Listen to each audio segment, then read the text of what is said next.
with an idea. The idea is that you mentioned Moshe Rabbeinu. The obvious question comes: why in last week's Parsha of Chukas, Edom denied access to Bnei Yisrael to enter their land, to pass to Eretz Yisrael? Why would a Bilam or a Balak be fearful of them? Why? We also know that the 7 nations of Canaan that were destined to be given over to Am Yisrael did not include Ammon, Moav, and Seir. Those 3 lands were to be given, but when Mashiach is going to come. So what was the fear? So I saw a shine of art of Chasidus. The fear was that up until this moment, when the Yiddish folk was about to enter Akseinu Akdoisha, the Promised Land, up until this point, there was a Brochen Yiddelach, Holocaust survivors, Hebrew slaves. But now came a new generation, a young generation, that leadership in them, Mirocznik in them. This, the Goyish Kehal, cannot be cited. This was something that the anti-Semite could not swallow. Not to get too political, why is BDS today such an important issue? Where 50 years ago, it was unheard of, because as the generations go, and as Rav Melnick quotes the great Rosh Yeshiva Rav Alter, and Torah grows, the Goyim see it. Jews are successful. Not a bracha in a country of green anymore. It's a nice country, strong country. So that common issue that we have as a people, that we suffer the anti-Semitism today, was back then too. You know, from a political perspective, when Moshe Rabbeinu went to war with Sichon and Og, there were lands like the Cheshbon that were part of Moav, Ammon and Moav. And Ammon, Moav, Bilam and Balak, and Sichon and Og were arch enemies. They all hated each other. And the land of Cheshbon was the dream of Ammon and Moav to recapture. They wanted to recapture their territory. And those who are familiar with Navi and Malachim, whether it was Chizkiyahu, with the other kings, there always was a quarrel from Ammon and Moav to regain their territory that they lost in battle to Sichon and Og. Always wanted it back. The balance of power never left. Nevertheless, what happens? The Moshe Rabbeinu was told he's not going to enter Eretz Yisrael. And what happens? And he knows that by engaging in battle with the Goyish Kehal, the Sichon and Og, and by sending Pinchas to go to battle with Bilam and Balak to take care of the problem, will only hasten his ends. Because the baton of leadership, the mantle of leadership, the power, would have to go to Yeshua ben Nun. You could not change that decree from Hashem. But nevertheless, Moshe Rabbeinu's loyalty to the Torah was the sacrifice.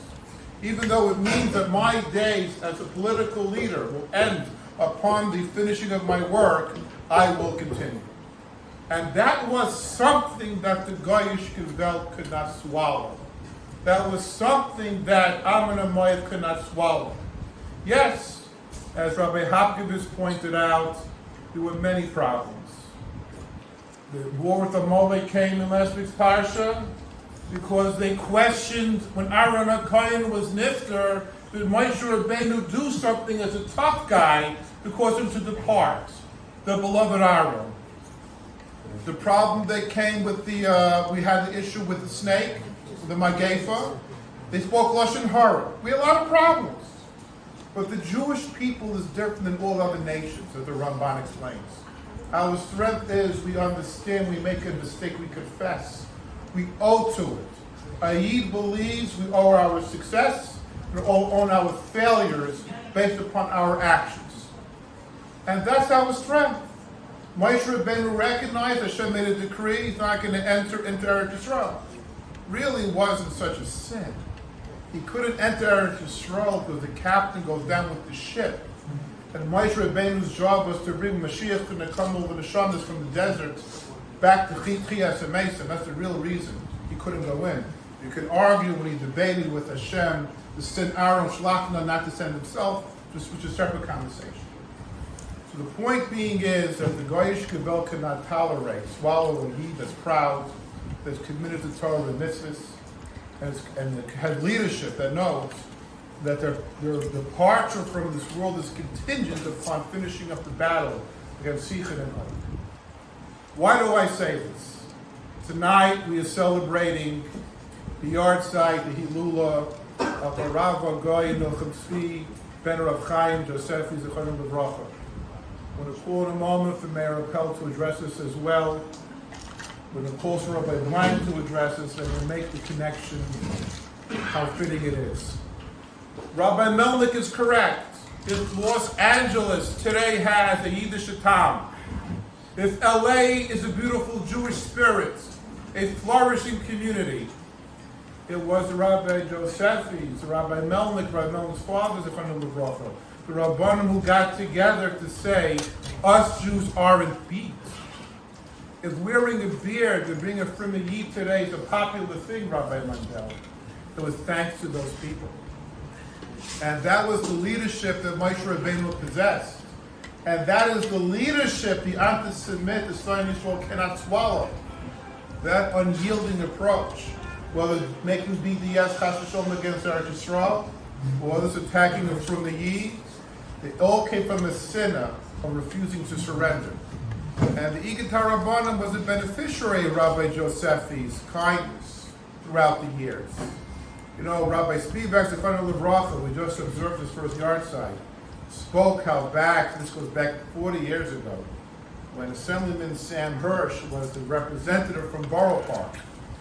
And there were some anti-Semitic incidents going on in Borough Park, and not relevant what they were for the discussion tonight.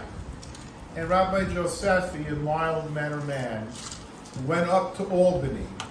And in front, I think it was Stanley Fink might have been the speaker, and the Assemblyman Fink from Brooklyn, the Brooklyn party chair.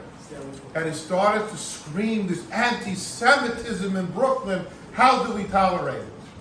And he wasn't afraid to stand in front of the State Assembly, dressed like a Hasidic Shahid, getting the message out, and being proud of what we are. And that's the challenge we've been facing. I know I said this 1,000 times, the quarrel that Igud HaRabbonim has in the Jewish community is, we are like Pinchas. What do I mean we're like Pinchas? Pinchas did not look to make machlokes. Pinchas found a problem, and like Rav Moshe Meir Weiss says, he took a spear to address it. We're not looking to make machlokes into problems. However, when an issue has to be addressed, we do not remain silent either. We take a position. Where Yashikoyach has to be given, as unpopular as it may be, we take that position. Today, something you have a Kanoyan who are walking with the spear, looking for a problem. We are not like that. I told Reb Gary driving up, we are interested in avoiding spiritual malpractice. As a rabbi, you have to speak your conscience and say how you feel. Because licked off the ling, mizanaf the sing. If you feel a certain way, you're bound to say it. And that protection of taking that approach is what makes the Igud great. So I want to thank again Rabbi Students, who just came in to thank him, because publicly say it, he keeps me in line. He makes sure that we are remaining on point on the issues. I appreciate that. That's very important. I want to thank Reb Gary Kopstick. As we know that Gary, who was his grandmother was second Zivik to Rav Yaakov Kamenetsky, was the architect, is the architect who worked with Rabbi Blank on the retirement plan. Our retirement plan is a very good benefit. If you're in the rabbinate or you're an allied profession that qualifies, it can be very beneficial. Get tax break on it. I believe it's parsonage upon parsonage. Comes out tax-free, except for the 10% you have to pay Social Security. So state taxes do not apply, which is a very big benefit for RABBANIM to invest. You know more details. I'm going to be more than happy to answer. Before I call upon Mayor Rappel, I'm going to call upon Rabbi Blank. First, I want to thank Rabbi Blank for your weekly column, your weekly article. He does the Chaplaincy Commission article every week. It's informative. Besides informative, it's thought provocative. Also, is good chomel l'drosh. It gives you ideas what to say. But Rabbi Blank also follows the mahalach of Rabbi Josephi. Rabbi Josephi, like Rabbi Tannenbaum, had a belief, and this belief is based upon a Chasam Sofer, that a rule for rabbi has to be more than just a Talmud Chacham. He has to be a Talmud Chacham, that's the baseline. He must be a Talmud Chacham, balance and all of that. But at the same time, the Bezor Torah Schayra could kiss the Shtiel. The Torah Schayra and polished boots. Boots was a big thing back in Europe. And what does polished boots mean? The look of professionalism, how to carry yourself. The rabbi has to know how to make his vocation. A rabbi has to look like someone that understands the times. Therefore, the transformative daf Rabbi Dr. Daniel Friedman. If you don't own it, I suggest the Chaverim purchase a copy. Will show you timely ideas how to approach things. And Rabbi Blank, he will go over the various wonderful programs and professionalism that he's working on. But this is the point of Rabbi Joseph. Not to be embarrassed of who and what we are. And when we approach the enemy, to tell the truth in the face. At the same token, to have the Talmud Chacham prepared to handle the challenges the Rabbanis requires. So on this note, I call upon Rabbi Igud Blank to address us and give us an update on the wonderful chaplaincy program. Rabbi Blank.